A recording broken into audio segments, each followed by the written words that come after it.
आज देख के हैरान बानी हो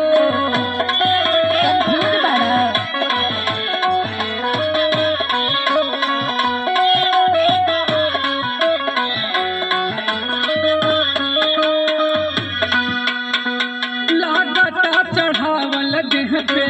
सोना वाला पानी हो ब्यूटी तोहार देख के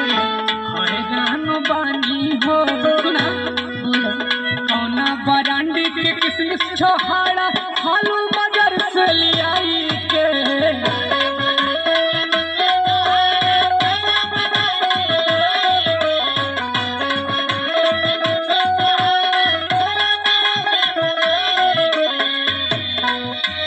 कौना बरांडी के किसमिस छोहाड़ा हालू मगर से लियाई के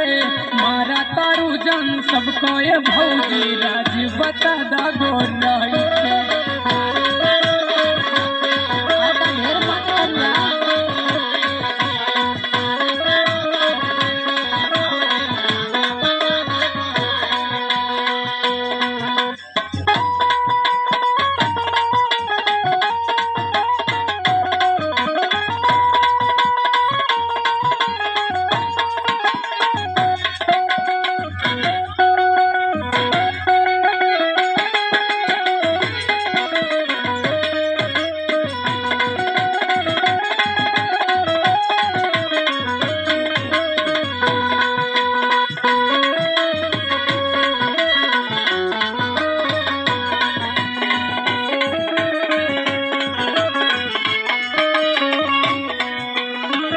देखा पूछा तारा का सुनो सुनावा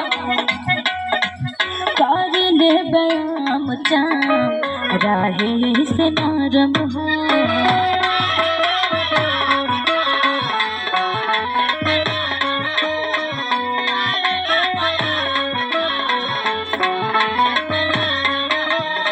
और सुनो सुनावा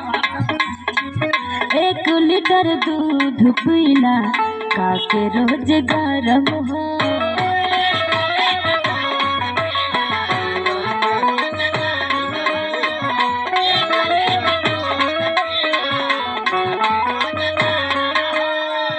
कारिले बयाम चाम राहे से नरम हो